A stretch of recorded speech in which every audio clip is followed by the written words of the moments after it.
everybody? It's Aaron and Robert here with Get Your Geek On.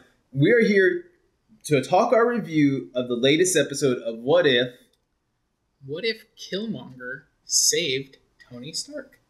So episode 6 of the animated show What If on Disney Plus. There's 3 more. This is a spoiler discussion, so we are going to be talking spoilers throughout the episode. So if you haven't seen it yet, make sure hop over to Disney Plus, watch it, then come back, watch us. So initial thoughts: Killmonger saving Tony Stark. What'd you think? It was such an down the middle. This whole episode was for me. I wasn't excited to see it. I was the zombie one, then I got let down, and I don't know if that is what kind of released into this. That now I was already low, and I'm like, this whole episode. Yeah. What about you? I think these last 2 episodes have been the 2 weakest of the season. Yeah. And I think I ended up, I liked the first half of the episode, and then I kind of, the way the second half unfolded, I didn't really care for. So I think as we get into the spoilers of all of that, I'll kind of talk about why.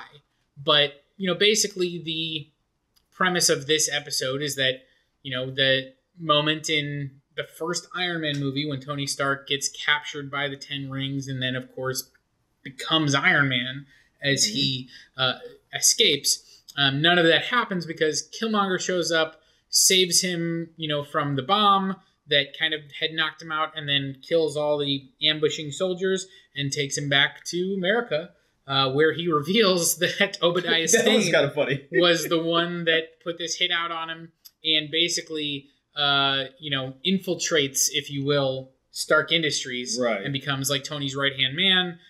He's a genius, so they also kind of connect on that level. He had gone to MIT and all those things, so they kind of connect on those pieces, and clearly he just manipulates Tony all the way up until the point where he ends up actually killing Tony. After he also killed T'Challa and Colonel Rhodes.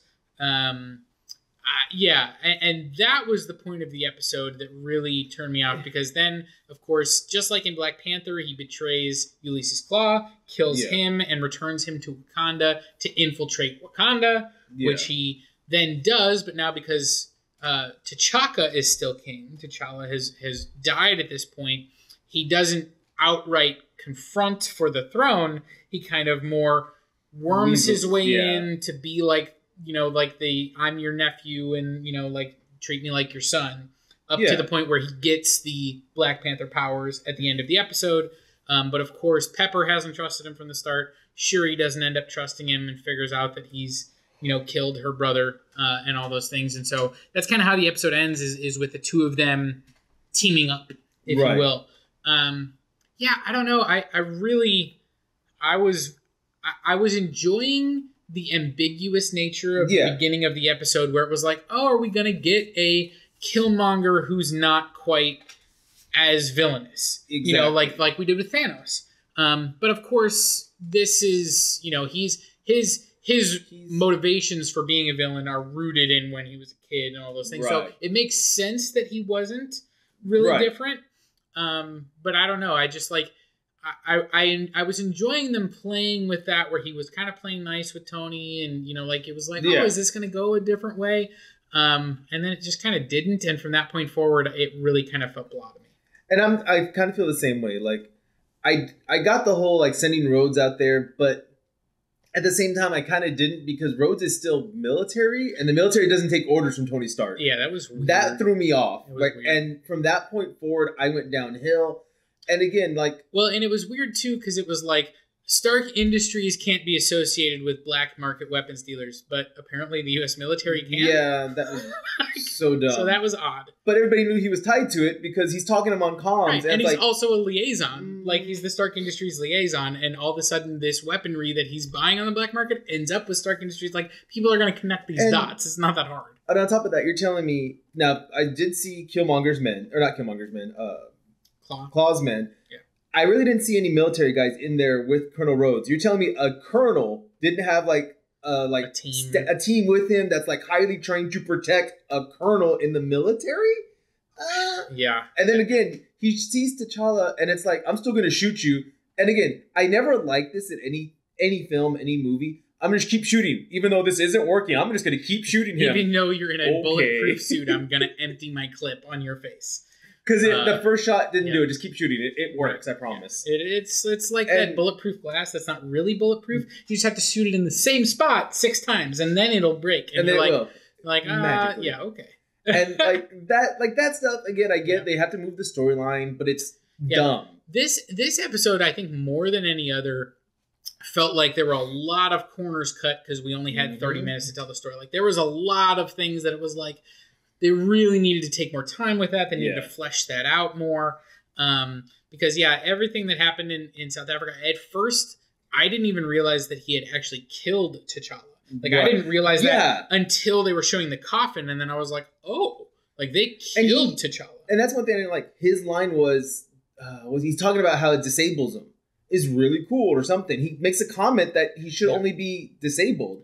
He didn't comment that he killed him. Right. And part of that, too, that threw me off is we see him use the claws to kill Rhodey. Right.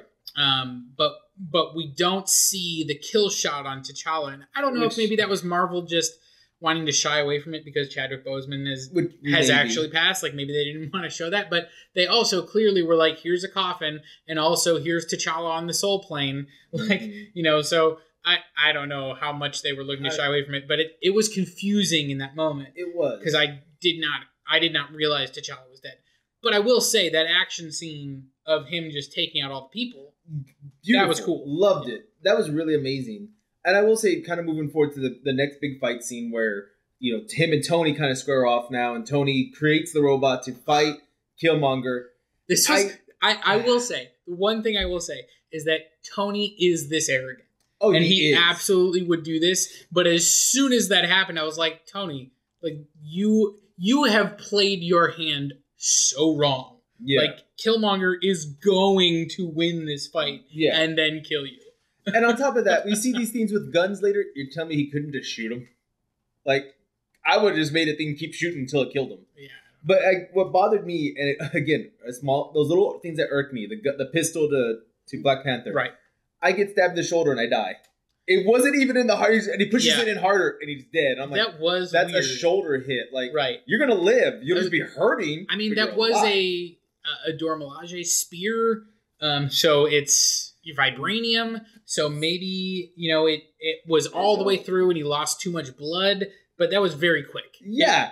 It's just... I agree. I was waiting for there to be like a secondary, like a gut thing or something to like officially kill him, and to have it just be like he died from a shoulder wound, which clearly, again, he was using that to, again, cause the confrontation between Wakanda and the United States. Like, they've now killed Tony Stark because, they think, T'Challa was killed by Rhodes. Like, he's playing everyone off of one another. It made sense, but just stab him in the chest and be done with it. Yeah, and it also, but like immediately Pepper's like, there's one person connecting all of this. And Ross is like, no. Right. And Ross just goes, no, that's wrong. And also, I'm taking over your company and you report to me now. I'm like, that's not how military and private contracts work. Like, he cited the Patriot Act, which I know is pretty overreaching and the government can do pretty much whatever they want. But it still felt like that's going to get hung up in courts. And for me, again, we have Ross, General Ross, who has been hunting Banner at this point, I'm assuming. Or he should have hunted Banner by now. Or he's in that process, at least. Yeah, it's maybe a year or two away. I mean, we don't know exactly. But he has trackers, probably. He's at least searching. Because General Ross would not let that guy just walk free. Well, we don't know the exact timeline of when Hulk became Hulk. Because remember, this is 2008. And even though that movie came out in the same year, it's set at around the events of Iron Man 2. Which is like 2 years later. So he may not have been. Okay. He may not have completed those experiments yet. I don't actually know. Maybe it's out there somewhere in the Someone tell us. But nonetheless, Ross isn't stupid. And you're telling me he didn't put 2 and 2 together that, he was at every... Why were you at every incident that this has happened? Why is this happening? Right. Why is she questioning you? Why is it that... Like, to me, Ross would still be smart enough to put 2 and 2 together, not be like, cool, you're going to build this vibranium army and you're going to send it in for us. No, he's not that dumb. Yeah. Well, and also, like, what did... I'm really interested. This is another, like, we cut a corner. Yeah. Because, you know, what did Killmonger tell Ross? Because from the moment he, like, betrays Claw and goes into Wakanda, like, does Ross know he's there? Does he think he's working for him? Like, I'm going to destabilize him from inside? Like, because they never make that clear. No. And if he didn't tell Ross, then wouldn't Ross be like, where the heck is Killmonger? Like, I mean, that's what I was thinking. And so too. It was like, and then, you know, again, the action scene, cool. They're all amazing. When the battle between, you know, like the drones and the Wakandans, where all the Dora Milaje and even, you know, T'Challa's mom being a badass. That was cool. Like this, I will say that. Yeah, that was cool. This stuff was all cool, and even, you know, Killmonger getting in some cool action beats. Yeah. Like I was enjoying all of the action. It's just a story. And really, this is. To me, I really feel like this episode just had so many flesh out moments that didn't get fleshed out that it ended up falling flat. It was like every moment where they like skipped something, it took me a minute to be like, wait, how did we get here? And it just really did. And it just like I didn't end up liking this episode. I wanted to. Because I thought it was kind of a cool concept of like, oh, Killmonger, you know, saved Tony Stark, and now he's going to work alongside Tony. And just side note, pour one out for Tony Stark, who has now shown up in 3 episodes. In the first one, he got murdered by Hank Pym. The second one, he turned into a zombie, and then got murdered by Wasp. And then in the third one, he gets murdered by Killmonger. That's true. So, yeah, things are not going well in Tony, stop dying, man. What if universes for Stop dying, bro. Stop. You know, and I guess for me, I really wanted to see Killmonger in like an Iron Man suit. And I do like that the play, he talks about miniaturizing the arc reactor, but he's like, nah, it can't be done. Yeah, it's almost like that was a fun idea, but that won't work. Exactly. And so, yeah, it melts down the vibranium and stuff. I did like that, you know, he kind of was like, Jarvis knows that you did this. Like, he recorded everything. So I like that Tony used Jarvis to confront him. And I also appreciated that Tony just outright confronted him, because I'm like, yeah, Tony would do that. Yeah. But, yeah, of course, that's not going to work out for you, Tony. No. And again, I agree with you. I think they did cut too many corners. I did like the comments from T'Challa to Killmonger in the spirit realm, or whatever. I don't know that it's ever gotten an official word. I call it the soul plane. Yeah, I mean, whatever you want to call it, it's the same thing. Yeah. You know, I like that comment, and he even tells him, "You're going to pay for it, whether it's there or here." Right, you're going to catch up. It's going to catch up to you. And I love that comment. I am sad that kind of a little sad that it was Chadwick saying it, because it's like, that hits harder than it should. Well, and that's the thing is, like, we've now had 3 episodes with him too, and you know, of course, in the first one where he's Star-Lord, like, you know, it was amazing. Yeah. Then in the next one that we saw, it was the zombie one, and he gets that great line that he says to Peter, where he's like, "In my culture, death is not the end, as long as we remember the people." And I was like, And now in this one again, it's like we get him after he's died, and we get, and I'm just like, can we go back to Star-Lord T'Challa? This is killing me. Bring back Star-Lord T'Challa. So yeah, this was an episode just like last week, just like the zombie episode, that like had some really cool moments, but overall left me kind of disappointed and cold. And I don't know. I just like, I feel like there's been a couple of really outstanding episodes, but agreed. I feel like we've kind of hit a little bit of a rut. Yeah. I hope the last few episodes of the season kind of stick the landing. I hope so too. I think at this point, I will say this is probably at my bottom.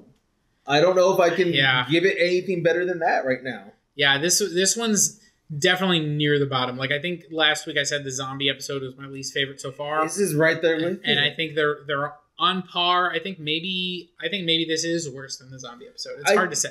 Yeah, it is, because I mean, at least the zombie one, they tried to go a little different with it, and this one, like you said, Killmonger is still Killmonger because he still went through his stuff as a child. Yeah, we didn't replace that. And I was really disappointed. As much as I liked T'Challa, I was really disappointed we didn't get Sterling K. Brown, playing Njobu back in the Soul Plane, because that is such a moving scene in Black Panther, and so I would have been really interested to see that conversation between the two of them. now that it played out a little bit differently. Yeah, they would have to wait for him to die because he's still alive in this one. He didn't die. No.